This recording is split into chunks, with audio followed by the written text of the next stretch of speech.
Boa noite, seja muito bem-vindo ao debate do Estado Crítico. Já sabe, até por volta das 11h30 nós vamos fazer-lhe companhia aqui na Regiões TV. Do meu lado direito tenho Hilda Figueiredo e também Eduardo Vítor Rodrigues. Aos dois, obrigada por estarem no debate do Estado Crítico.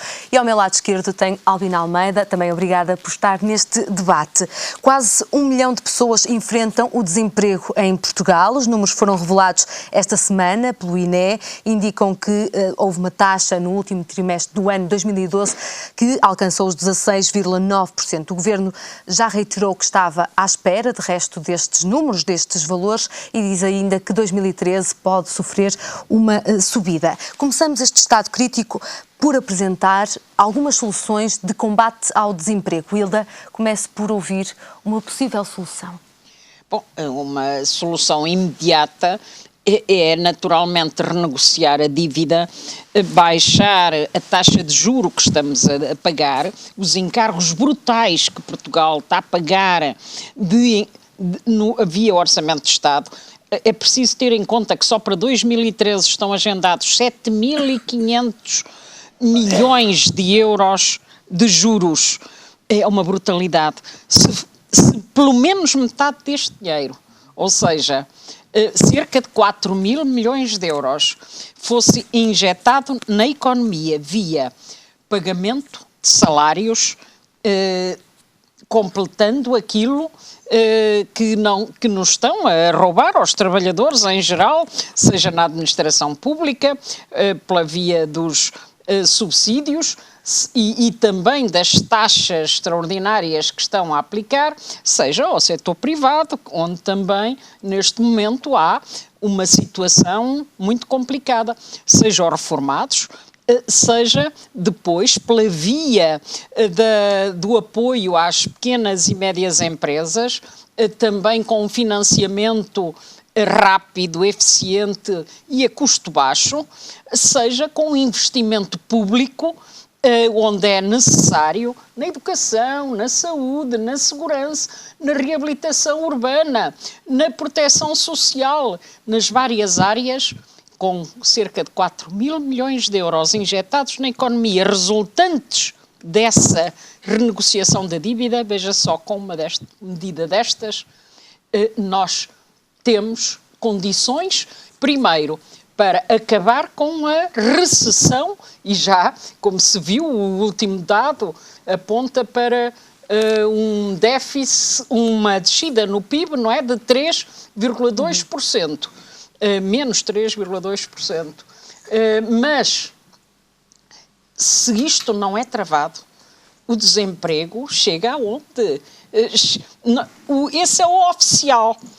Repare que o INE, o inquérito do INE, considera... Há pessoas que já não fazem parte destas listas, mas continuam desempregadas. Exatamente. Há pessoas que já desistiram de procurar emprego, que não aparecem sequer nesse inquérito, que considera que está empregado quem trabalhou meia dúzia de horas nas últimas 4 semanas. E, portanto, isto já não é emprego nenhum, isto é um biscate qualquer. Ora, ou a reconfiguração das domésticas, por exemplo. O desemprego efetivo neste momento, se tivermos em conta os inativos, se tivermos em conta essas situações, provavelmente ultrapassa 1.400.000, aproxima-se do 1,5 milhão de pessoas. É uma calamidade. É uma calamidade.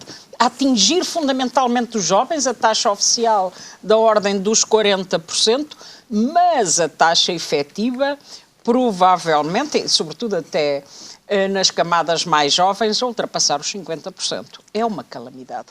Ouço agora também, e aproveito para dizer boa noite ao Luís, que entretanto se juntou a nós neste debate. Albina Almeida, qual era a sua medida no imediato para o combate ao desemprego? No imediato nós precisamos de criar expectativas a pessoas que de outra maneira não voltarão ao mundo do trabalho. Há uma área em que o país está carecido e que tem que ver com a requalificação urbana. Eu ontem, com algum alívio, depois daquilo que o Dr. Silva Peneda chamava a atenção para que este orçamento não é de todo execuível, e o Dr. Silva Peneda não é um extraordinário revolucionário ou alguém de esquerda que pudesse ser invocado aqui com outro tipo de, digamos, de orientação. O discurso do Governo vai recuar, o Governo tem que recuar e o discurso começa nesse sentido.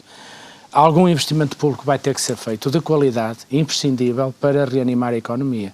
Não discordo em nada do que disse a doutora Hilda Figueiredo em matéria daquilo que são os juros que estamos a pagar. Já falei noutro programa aqui de que estamos na fase do capitalismo da ganância e portanto, é preciso pôr termo a isso. E, aliás, de dizer uma boa notícia hoje que li, a taxa Jobim, se aplicada aos países em que está envolvida, daria uma receita à Europa de 35 mil milhões de euros, o que não deixa de ser sintomático. Taxa Tobin. Exatamente. O que não deixa de ser curioso é que tudo aquilo que era trabalho e produto efetivo e bens transacionáveis era tributado e o capital nunca foi. Para mim é a maior das surpresas, mas parece que se está a ganhar juízo nessa matéria. Aliás, talvez por isso a Moody's tenha cortado o rating da Standard & Poor's, que também não deixa de ser curioso. E, portanto, estamos num tempo em que é preciso, como dizia a doutora Hilda Figueiredo, olhar para nós. E cá dentro as nossas cidades um dia destes caem, é preciso dinamizar as nossas cidades, a requalificação urbana e o que isso implica de movimentar pequenas empresas de construção civil, o que implica de todo o negócio que à volta das obras públicas se faz, vai ser preciso o Governo deixar de vez o discurso de que só os privados é que vão investir, porque os privados não têm apoio da banca. E, portanto, tem que haver aqui investimento público, eu ia por aqui. E depois também, naturalmente, ainda hoje estivemos reunidos com uma organização sindical de professores, vai haver um encontro conjunto em que vamos colocar em cima da mesa o que já disse a doutora Hilda Figueiredo. Há muita coisa para fazer na educação, na área social, há preocupações até dentro do próprio Governo, felizmente, já com esta matéria, e portanto eu acredito que por aí, valorizando o social, é perfeitamente possível encontrar já medidas que permitam que as pessoas tenham outro horizonte e ter emprego, que é uma coisa fundamental. Eduardo, a sua medida. Boa noite. Deixe-me antes da medida dar duas notas que me parecem importantes. Em primeiro, uma espécie de nota de autocontemplação, porque de facto nós também somos aquilo que dizemos e o balanço do que dizemos. Vai há 2 meses ou 2 meses e meio que dizia aqui, não fui só eu, aliás, a doutora Hilda Figueiredo também, que quando analisávamos o Orçamento de Estado para 2013, que o Orçamento de Estado era, do ponto de vista das perspectivas ou das prospectivas, era uma verdadeira fraude. Nenhum dos principais indicadores do Orçamento de Estado de 2013 se iria concretizar. E toda a gente sabia disso, aliás. Portanto, nós não fizemos otimistas, Eduardo. Pior do que isso, falsos. Não é uma questão de otimismo, porque o otimismo em si mesmo pode ser o produto de uma característica intrínseca dos indivíduos, mas ali não, ali é uma mentira descarada, que toda a gente sabia que era mentira. E aquela que eu mais sublinhei na altura, e que foi na altura, aliás, contrariada pelo Afonso, que hoje não está cá, mas a quem lhe envio um abraço de toda a forma, era de facto a taxa de desemprego, que toda a gente percebia, que o Governo apontava no Orçamento de Estado para 16,4 e que toda a gente percebia que rapidamente ia ser ultrapassada. Foi ultrapassada no início do ano 2013, a taxa que estava prevista para o fim de 2013, 16,4, neste momento já estamos com 16,9. Isto não é à toa que se deve sublinhar, porque isto tem impactos desde logo naquilo que vão ser os mais de 300 milhões de euros que se perspectivam que vão ser necessários para pagar o subsídio de desemprego de pessoas que não estavam prospectivadas no Orçamento de Estado para 2013 que o Governo apresentou. E mais 200 milhões que saem da atividade económica por via da ausência da tributação resultante do trabalho daqueles que deixaram de o ter. Portanto, nós nunca iremos a lado nenhum enquanto tivermos documentos provisionais que só prevêem mentiras e que são desmentidos ao fim de 30 dias. Foram 30 dias para desmentir um orçamento de Estado numa variável que é absolutamente decisiva, que é a taxa de desemprego. Isto é a primeira nota. A segunda nota diz respeito à heterogeneidade de soluções.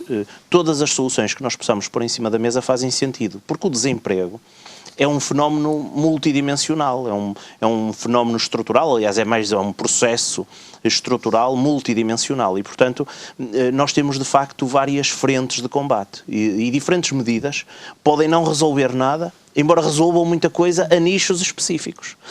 Eu admito que a reabilitação urbana, por exemplo, vai ter um enfoque maior nas franjas mais desqualificadas da população, depois temos a componente da qualificação nos arquitetos, nos engenheiros, mas apesar de tudo é nos operários da construção civil que incidirá mais. Admito que, portanto, vamos ter nichos e há necessidade de encontrar respostas aos nichos que são mais preocupantes. E neste momento os jovens, e particularmente os jovens qualificados, são são muito preocupantes. E depois há um princípio relativamente às medidas que deve estar contemplado e que o Governo tem desprezado, porque fez todo o combate, enquanto oposição, fez todo o combate contra a qualificação dos ativos, que é, não há medida de combate ao desemprego que não deva estar ancorada numa estratégia de aprendizagem ao longo da vida, de ensino enquanto empregado, que é um instrumento que os países mais desenvolvidos utilizam para fazer a capacitação dos trabalhadores enquanto estão a trabalhar. Porque formação contínua. Contínua, aprendizagem ao longo da vida, porque é muito fácil apanhar os indivíduos no desemprego, impingir-lhes cursos que muitas vezes não têm nada a ver com as expectativas deles e irem empatando a vida dos cidadãos. Mas aquilo que verdadeiramente acautela o desemprego, antes de medidas de combate ao desemprego, é medidas de combate à verificação do desemprego, que passa por qualificação de ativos. E o Governo tem-se esforçado a inventar umas medidas de estágios ou a recalibrar umas medidas de estágios, mas são sempre estágios de grande precariedade que não estão associados à requalificação dos ativos.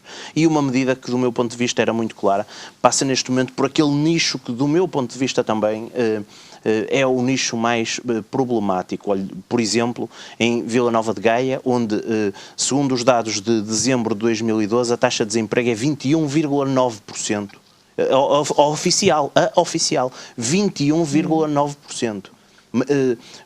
5 pontos acima da média nacional. Uma situação que é de calamidade social. E ainda por cima, gente desqualificada, muita gente jovem. O que é que nós precisamos? Nós precisamos de encontrar estratégias que reforcem a capacidade de a empregabilidade a partir dos recursos locais. E eu tenho muita sensibilidade para as temáticas que hoje parece que são muito vanguardistas, as temáticas do empreendedorismo e do empreendedorismo social, que em bom rigor Portugal desenvolveu desde o século XIX a partir das dinâmicas locais da economia social. E eu acredito muito que aqui nós teremos respostas, quer aos mais qualificados, na edificação de um conjunto de respostas locais, olha, que podem começar na organização das AECs, por exemplo, mas também aos desqualificados. Os projetos que nós já vamos tendo no país, a Dia Nova, por exemplo, que vai engendrando um conjunto de projetos que envolvem senhoras de 50 anos desqualificadas, que têm neste momento pouca perspectiva de qualificação, mas que sabem costura. E que passam a constituir uma cooperativa de costura. E que têm ali não apenas uma ocupação, mas mais do que isso, uma ocupação valorizante do ponto de vista identitário. Porque aqui o que importa é perceber que as pessoas não estão apenas à procura de trabalho. O trabalho não é um fim. O trabalho é um instrumento de valorização dos cidadãos. E se nós não assumirmos isto, não perceberemos porque é que muitas vezes os cidadãos têm hostilidade ao retorno ao mercado de trabalho. Porque não se sentem competentes, não se sentem valorizados, sentem que vão falhar, porque já falharam outras vezes, porque não têm um acompanhamento de proximidade, porque o trabalho não é um fim. O trabalho é um meio de afirmação da cidadania. Luís, boa noite. A sua medida. Antes de mais, cumprimentar todos os presentes e cumprimentar os nossos telespectadores lá em casa. Boa noite a todos. A minha medida, nós no último debate, no qual o Eduardo Vitor não esteve presente, não esteve. Nós, há 2 debates atrás, já falamos nisto, apresentamos umas medidas, a doutora Hilda apresentou umas, eu apresentei outras, e não fugirei muito daí. Se me permitisse, queria fazer só uma análise ao que estamos a discutir, que é o maior flagelo e é o maior drama da sociedade portuguesa, que infelizmente não assola Portugal há 1 ano e meio, assola Portugal no mínimo há 10 anos, que a taxa de desemprego tem vindo a subir em Portugal, acompanhando a quebra de crescimento e desenvolvimento da economia portuguesa. Acho que esta devia ser a preocupação de qualquer responsável político, independentemente da área partidária ou da área ideológica que tem, porque de facto eu concordo com quase tudo aquilo que aqui foi dito. Portanto, um emprego não é um fim, não é? Um emprego não é um fim, um emprego é uma forma de realização de qualquer indivíduo. Eu acho que uma pessoa que esteja sem fazer nada não se poderá sentir realizado minimamente, e uma pessoa que investiu se calhar boa parte da sua vida e que os seus próprios pais investiram na sua educação para que essa pessoa fosse realizada e produzisse para a economia nacional e tivesse uma remuneração que lhe permitisse ter uma independência própria, e que não consegue aceder ao mercado de trabalho, como acontece neste momento a 40% dos jovens, não é? a taxa de desemprego jovem já anda perto dos 40%. Acho que isto já não é preocupante, isto é dramático. Eu hoje ouvi várias classificações do problema e ontem também no debate quinzenal da Assembleia da República, e acho que a palavra que mais distingue o que estamos a passar é o flagelo social. Agora, como eu disse, este problema não acontece agora, não chegou agora, não chegou há 1 ano e meio atrás. Eu recordo que entre 2005 e 2011 a taxa de desemprego subiu 6%, passou de 6,7% para 12,7%. Claro que está que com os constrangimentos que estamos a viver e com o cumprimento de obrigações que nos impuseram devido ao resgate financeiro, que esta austeridade leva a uma desaceleração e a uma quebra ainda maior na economia portuguesa, e a quebra na economia e a quebra no crescimento leva a mais desemprego. Portanto, umas coisas levam às outras e cada vez se torna mais difícil criar uma medida ou arranjar uma solução que inverta de imediato esta situação. O que é importante é que se comecem a criar condições para que ela comece a regredir e comecemos de facto a ver alguns sinais da economia portuguesa para que isso aconteça. Preocupa-me também o facto neste momento, de todos os desempregados, que já se estima em 923 mil desempregados em Portugal. São oficiais. Oficiais. Se considerarmos os inativos, são muitos mais. Mais de 1 milhão e 400 mil. Sim, andará nesses números. E a mim o que me preocupa é o seguinte, é que para além do drama social e das pessoas não se sentirem válidas, porque não se podem sentir válidas para a sociedade, é o facto, por exemplo, de todos os desempregados, apenas 43% estão a receber subsídio de desemprego, portanto, os outros todos... Dos oficiais. Dos oficiais, o que portanto, significa que são só, que são muitos mais, são não é? 360 mil que estão a receber subsídio de desemprego. Se os desemprego é de cerca de 1 milhão e 400 mil, haverá cerca de 1 milhão de pessoas desempregadas sem receber qualquer subsídio neste momento. Isto é dramático. É um flagelo completo, de que a sociedade portuguesa pode vir a sofrer graves consequêncies se não for travado de imediato. Isso depois tem consequências. Isso depois tem consequências. Os jovens, hoje em dia, já quase que tomam por primeira medida emigrar, não é? Eu conheço muitos jovens com quem falo no meu dia-a-dia, que a opção deles, ainda não acabaram o curso, já só pensam na imigração, já nem pensam em trabalhar em Portugal, porque sabem que o seu país não lhe dá soluções, nem lhe dá oportunidades. Isto é gravíssimo, porque, tal como também falamos há uns programas atrás, outro grande drama do nosso país é a falta de natalidade. E se os nossos jovens, em época de casar e em idades de casar e de ter filhos, imigram, este problema vai aumentar exponencialmente. E se a segurança social em Portugal falir em termos financeiros,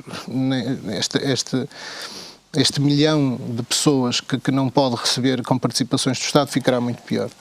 Medidas. A nível nacional, eu propus aqui umas há algum tempo, que passará, concordo inteiramente também com a medida que a doutora Hilda propôs, e posso referi-la, que é criar urgentemente um banco de fomento nacional para apoiar as empresas produtoras.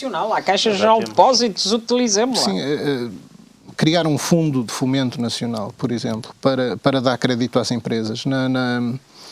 Na cidade onde eu residi sempre, Vila Nova de Gaia, na cidade onde resido agora, em Felgueiras, todas as empresas têm uma dificuldade enorme, às vezes, em dar resposta às encomendas que têm. E ao trabalho que têm, porque não têm financiamento, nem têm capacidade de dar cumprimento a essas Ou seja, encomendas. Também trava o desenvolvimento trava o investimento e se os privados não têm capacidades de investir, não criam postos de trabalho. Não só o plano de fomento, mas também um plano de flexibilização dos licenciamentos em Portugal. Existe burocracia a mais para se constituir uma nova empresa. Uma pessoa hoje que queira criar riqueza em Portugal tem que passar por 1001 torturas burocráticas para se conseguir instalar legalmente E nos últimos anos foram criadas leis e taxas e obrigações em cima de obrigações que dificultam. Para bens transacionáveis. Para bens transacionáveis, exatamente. Aquilo de um dia para o outro tem-se uma empresa e no outro dia fecha-se. Não é? Exatamente. Portanto, criaram-se aqui algumas barreiras que não são nada benéficas à criação de emprego. A grande medida que eu já apontei no outro dia, acho que o Estado aí deveria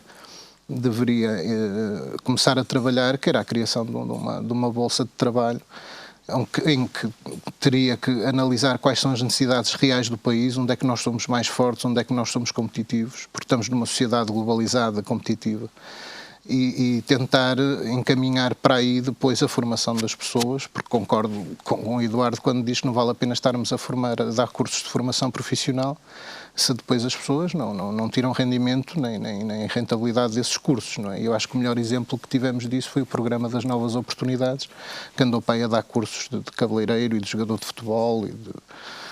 Pronto, o problema do desemprego é este, é o estigma que se cria. Mas não foi só esse programa. À custa do debate populista, o estigma que se cria contra os beneficiários. Porque o que o Luís faz é o que faz o doutor Portas relativamente ao rendimento mínimo.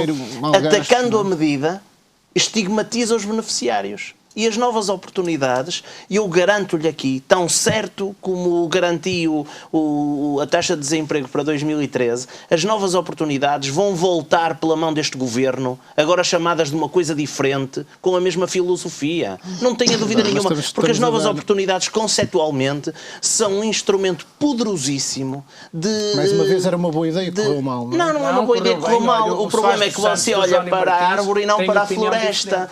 Não, as novas oportunidades são um instrumento potenciador daquilo que é básico num cidadão, que é garantir que tenha escolaridade obrigatória. Básico no cidadão é isso. E valorizar o trajeto de vida. Um cidadão que aos 50 anos tem um trajeto de vida profissional que inclui uma série de variáveis que a escola não dá. Que podem ser valorizadas num contacto com a escola, numa lógica diferente daquilo que é o modelo escolar e escolástico, é fundamental. Veja o que acontece hoje nas universidades com o programa destinado aos maiores de 23 anos. Um instrumento poderoso de fazer voltar às universidades gente que, por diversíssimas razões, teve que sair do sistema. E normalmente saiu do sistema por razões que não lhe são imputáveis, porque não tinha dinheiro para estudar, porque teve que ir trabalhar, por razões que não são, vamos dizer, razões intrínsecas. O retorno ao sistema é um direito dos cidadãos. E o retorno ao sistema na universidade, ou o retorno ao sistema escolar, na recalibragem das qualificações, no ganho da escolaridade obrigatória, na melhoria das qualificações, isto faz-se em toda a Europa. Você vai à Dinamarca, você vai à Finlândia, você vai a sítios decentes, isto faz-se e não há este combate populista. As novas oportunidades foram um instrumento poderosíssimo. Claro, depois o que é que acontece? Há coisas que correm mal. Como todos os programas. Há coisas que correm mal. Houve um caso de um jogador não sei o que de futebol que teve coisa para treinador, outro apanharam um pedreiro que tinha mãe não sei o que, e apanham estes casos e bombardeiam ideologicamente a medida, transformando a medida num instrumento de combate político e ideológico. Ora, o que é que acontece? Para concluir, porque é a minha preocupação. Se fosse bombardear a medida, era uma mera discussão académica. O problema é que, à custa do bombardeamento da medida, você tem centenas de milhares de pessoas que passaram pelas novas oportunidades e que passaram pelo rendimento mínimo, para não dizer outras, que hoje têm vergonha de dizer que passaram por lá e que fizeram um grande esforço para obter o certificado e que, à custa disso, melhoraram a sua performance profissional, que têm um melhor salário hoje, que podem progredir. Eu acho que é Mas preciso... em contrapartida hoje tem muitos que estão a ter necessidade do rendimento social de inserção, que ontem diziam que só os malandros é que tinham o rendimento social de inserção, e hoje estão a beirar-se de instituições a pedir apoios, solidariedades... Ou não vão lá por medo do estigma. Porque o Estado... Não, e dizem, como já algumas instituições me disseram, e dizem, olha, mas eu não, eu quero trabalhar, só que não consigo emprego. Com certeza. Claro, mas os outros a mim nunca me ouviram dizer que só os malandros é que beneficiam mas do régimen acontecia social o mesmo com os outros na sua generalidade. O facto de haver um ou dois ou três que abusou do sistema não dava o direito Portanto, as de se exceções tratar, depois são generalizadas. esta medida como um disparate. Uma nota Porque de não Albino era. Almeida. É uma questão Uma nota que essencial. é uma E hoje de muitos concluir, estão a Há um reconhecer. programa, Infelizmente, houve aí um tarde. programa que acabou, até dizem por orientações da direção desse canal, que é privado, da televisão, que era um programa que tinha um indivíduo, que agora mudou para o outro lado, chamado Medina Carreira, que gostava muito de destruir o que se fazia depois de Abril. Não sei porque é que o homem tem aquela senha toda, mas enfim. E um dia, recordo-me bem, está gravado, pode-se ver, e até era bom que fossem ver, um dia estava ele naquela senha destruidora e esperando ter um apoio no senhor Soares dos Santos, do grupo Jónimo Martins, disse, aí aquela coisa que eles agora fazem aí, dos quenós e tal, e levou uma lição, não é? De um empresário que obviamente, como todos nós, tem aspectos criticáveis e já tem sido infeliz a referir-se a outras coisas, mas que ali deu uma lição ao Dr. Medina Carreira dizendo, está enganado, meu amigo. Eu comecei na Unilever e sempre a valorização do pessoal, das empresas, a sua continuidade, a manutenção depois do trabalho passou pela formação dos ativos. Mas eu fui ao CNO, por exemplo, que nunca ouço falar dele, ao CNO da SONAI. Eu percebo que o Luís se esqueça, às vezes dá jeito. Tem lá um CNO, aos CNOs formados pela empresa do calçado, que o meu amigo conhece bem como eu. Ao CNO Salvador Caetano é estranho, porque quando se vem com estes estigmas ideológicos, na têxtil nunca se fala disto. Pega-se num exemplo, eu fui de facto foi meio do raciocínio, roubaram uma bola e saíram em frente. Luís, as coisas são assim. Quando estamos em debate...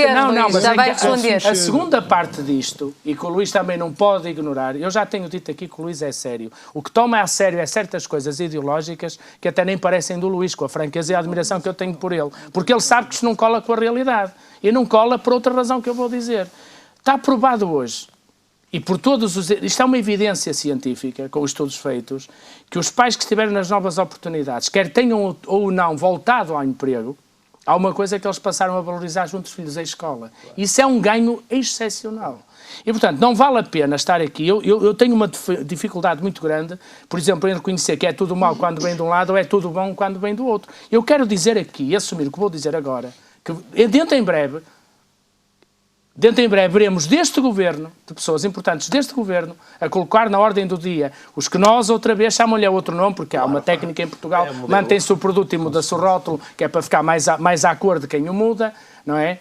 E posso-lhe até dizer que, infelizmente, tenho pena que, na lógica, como ainda ontem falava com o Adriano Moreira, que o CDS às vezes esqueça da oposição preferencial para os mais pobres, porque nessa lógica, dentro em breve, este governo vai tomar medidas que vão ser exatamente a confirmação da inversão, não só no domínio do investimento público, que já falei aqui, mas também das políticas de educação.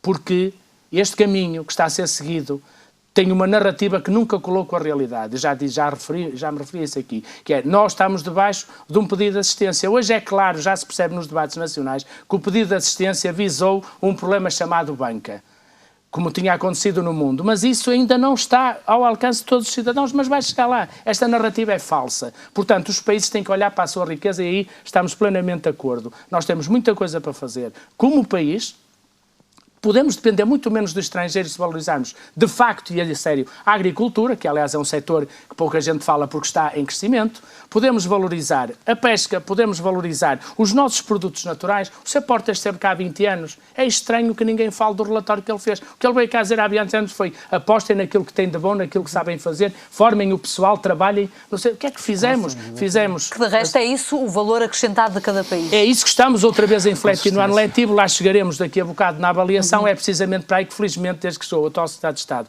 à educação, a minha esperança aumentou bastante dentro de uma agenda que é má, que é a agenda da Troika, que não serve a nenhum país, nem a Troika já serve, como se vai ver dentro de 15 dias em Portugal. Luís, agora sim, para acabar de responder. Como eu estava a dizer há pouco, usando a linguagem futebolista, eu fui rasteirado pelo Eduardo e logo a seguir a doutora Hilda desmarcou-se e marcou logo 2 golos e tal. E eu fiquei preso, quer dizer, não pude dizer. Vamos pôr aqui uma coisa. Em primeiro lugar, eu não sou populista. Eu não sou populista, nem quero ser populista, nem tenho grandes ambições populistas. Aquilo que eu tento defender é aquilo que eu penso e aquilo que eu acho que é melhor para o meu país. E aquilo que acredito, e espero que acreditem também, que eu faço isto de boa fé. Eu quando defendo uma ideia, defendo-a de boa fé, ou seja, acredito mesmo que aquilo que eu defendo é o melhor para o país. Podemos discordar, mas também acredito que as pessoas que estão desse lado, não é, no outro sofá, também acreditam de boa fé que aquilo que defendem é o melhor para o país. Agora, da discussão faz a luz e pode ser que aqui no meio se encontre alguma coisa de jeito. Em relação ao rendimento nacional, ao rendimento social de inserção, nunca me ouvirão dizer que só os malandros é que recebem rendimento mínimo. Aliás, passaram vários estigmas para a opinião pública que o CDS era contra o rendimento social de inserção. Para o CDS eram todos malandros os que recebiam rendimento social de inserção. Falso. Nada mais falso do que isto. O que o CDS se manifestou sempre é contra os abusos e contra a falta de fiscalização no rendimento social de inserção. Porque existiam muitas pessoas que não deveriam estar a receber o rendimento social de inserção e que o estavam a receber. E que a fiscalização era diminuta. Agora, com certeza que na situação em que o país está, na situação dramática como começamos a falar bem, com 1 milhão de pessoas sem qualquer tipo de proteção, sem qualquer tipo de ajuda, se o Estado não vai pôr a mão por baixo desta população realmente em necessidade, então o Estado não servirá para mais nada. É isso que eu acho. Agora, não vamos estar a entregar ou a promover as pessoas a não fazer nada, porque isso também é outra parte da discussão. Eu compreendo que para alguns partidos políticos toda a gente que está no rendimento social de inserção está por necessidade extrema. Eu pessoalmente não acho que seja assim. E conheço vários casos que não são assim. E esses casos, depois com o reforço da fiscalização, acabaram por cair e acabaram por sair do sistema. Mas também defendo que há outros que deviam estar, e que não estão, precisamente pela vergonha, porque há uma pobreza envergonhada em Portugal, e essa é que me preocupa. É aquela pessoa que tem vergonha de ir para junto do Estado e dizer: eu estou a precisar, eu preciso de ajuda. Portanto, esses são os que verdadeiramente me preocupam. Em relação às medidas de emprego que eu não cheguei a concretizar, a Bolsa de Emprego que já aqui abordamos, era essencial estudarmos as necessidades. O Dr. Porter esteve cá, fez o seu estudo do início da década de 90 e chegou àquela conclusão lógica que todos nós também chegaríamos. Nós temos que apostar naquilo que fazemos bem, onde somos eficientes, onde temos tradição. E continuar a formar as novas gerações para Quais eram os nossos clusters? O têxtil, o calçado, a cortiça, o vinho, a agricultura, a pesca. Claro que muitas asneiras se têm feito nisto. Cabe-nos a nós alertar aos responsáveis que decidem para se inverter a situação. A questão do calçado, como é que se pode desenvolver o calçado em Portugal? Passa precisamente pelo financiamento. Eu posso dar o exemplo de como é que funciona a produção de calçado em Portugal. Por exemplo, uma empresa neste momento, em fevereiro, de calçado, está a receber as encomendas para a época outono-inverno. Se quiser fazer encomenda, tem que comprar já todas as matérias-primas. Tem que fazer um investimento brutal a comprar matérias-primas, a ter pessoal para produzir. Lá para março, abril, a produção está feita, portanto o investimento está feito. Não é? E depois recebe a 90 dias. Portanto, só lá para setembro, julho, agosto, setembro, é que começará a receber, se receber. Portanto, um empresário do calçado tem que ter o estofo financeiro para produzir e só passado 5, 6, 7 ou 8 meses é que vai receber o Mas para isso é que o sistema resultado financeiro devia servir certeza, para ajudar com e não está certeza. a servir para isso. Em relação à Bolsa de Trabalho, era essencial que o Estado fizesse um trabalho como se fazem em muitas empresas, e um trabalho mais profissional, dando também emprego a pessoas que neste momento têm grande dificuldade em arranjar emprego, como sociólogos, como psicólogos, como até economistas, que façam um estudo de mercado a Portugal, vejam onde é que onde é que Portugal está necessitado de mão de obra, e depois se criam políticas de educação no sentido de incentivar as pessoas a ir nesse caminho, porque aí têm mais propósito de emprego. Eu tenho mesmo que a avançar. nível local, e só mais 10 segundos, a nível local, o norte do país nos últimos 10, 15 anos, com o declínio das indústrias tradicionais, apostou muito na construção civil. Muitas pessoas que estavam nos têxteis, que estavam no calçado, que estavam na cortiça, foram para a construção civil. Com o desinvestimento da construção civil, com a falta de crédito, que eu acho que é essencial, com a falta de crédito à habitação, todo o sistema de construção e todas as empresas de construção começaram a viver preocupações dramáticas. A reconstrução urbana é a saída? Eu acho que sim. Então, na região norte seria urgente criar incentivos para a reconstrução urbana, porque, inclusive, até socialmente é muito mais importante reinstalar as pessoas nos meios a que elas estão habituadas do que deslocá-las para guetos criados para o efeito. Dá-me licença. Eu gostava só de repostar muito rapidamente. Porque, de facto, a questão das políticas sociais tem que ser levada muito a sério. E de facto, não é imputar nenhum populismo. Muitas vezes a pessoa não é populista porque diz uma coisa populista. O que é populista é a coisa que está a dizer. Portanto, fique isso bem claro. Agora, vamos ser rigorosos. O Luís lembra-se como é que o Paulo Portas chamou aos beneficiários do rendimento mínimo e ao rendimento mínimo subsídio à preguiça. Sabe o que é que isso significa? Significa a projeção de um estigma social em cima dos beneficiários. E, portanto, o que para mim é absolutamente claro é rendimento mínimo e centros de novas oportunidades foram as medidas de política pública que foram bombardeadas populisticamente, ideologicamente, só que este bombardeamento, afetando as políticas, e gerando o ódio social contra as políticas, como é evidente, isso foi óbvio, e esse mérito ninguém vos tira, conseguiram isso. Vocês fizeram contra os professores, contra o que acaba por fazer é prejudicar, estigmatizar os beneficiários. Olha, eu orientei uma tese de mestrado recentemente de uma aluna que trabalhou sobre os tempos de espera, a Catarina Aroca, sobre os tempos de espera dos beneficiários do rendimento mínimo entre a saída do subsídio-desemprego e a entrada no rendimento mínimo. Porquê é que os beneficiários do rendimento mínimo, do RSI, não se socorrem imediatamente do RSI depois de perderem, por fim de tempo, o subsídio de desemprego e o subsídio social de desemprego? O que é que ocorre neste tempo de espera? E neste tempo de espera ocorre a digestão do estigma, a gestão do estigma, a digestão em si da reconfiguração identitária que é: eu vou passar a ser, como se chama em França, remiste, o beneficiário do RMI. E esta reconfiguração de identidade é o produto de um estigma projetado em cima da medida. A medida não é uma medida fraudulenta, é uma medida que tem fraude, como tem fraude o IRC, a fuga das empresas, a fuga... E quanto tempo é que passa, Eduardo? Meio ano. E agora deixe-me dizer que isto é muito interessante. 6 meses sem rendimento. E a seguir, o beneficiário vai aos serviços.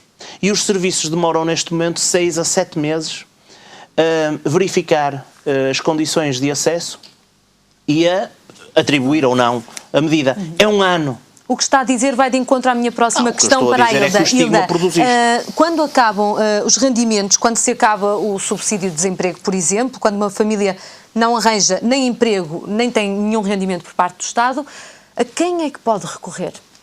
Pois este é um problema muito sério que aí está.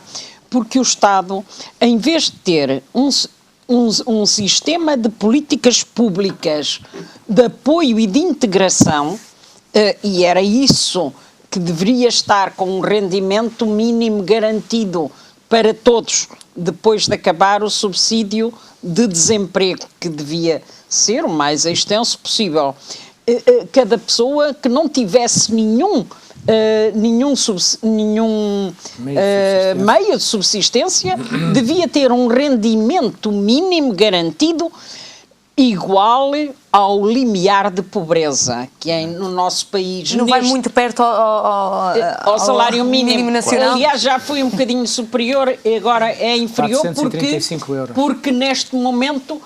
os rendimentos em Portugal baixaram para em média, a média dos rendimentos, e o limiar também baixou, porque é uma mediana o limiar Exato. da pobreza é uma mediana e, portanto, também baixou.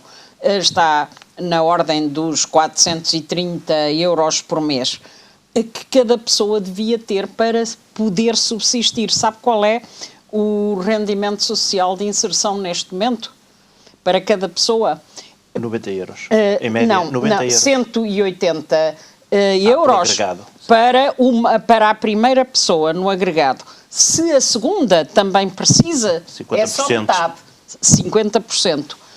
Portanto, Sim, mas eu fica dizia em 90 90 euros a média de recebimento per e por capita cada 90 euros. filho é 25%, são 50,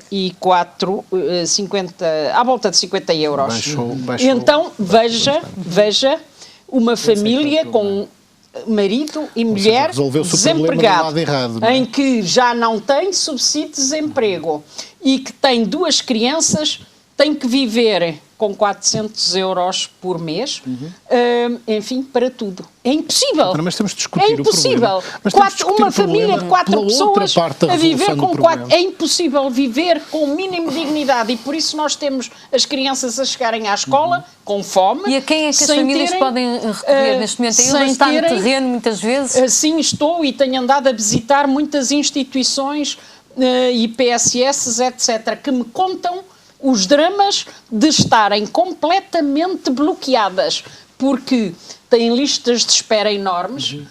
Ainda esta semana, por exemplo, estive em São Pedro da Cova, uma freguesia de Gondomar, com índices de desemprego e de pobreza muito fortes.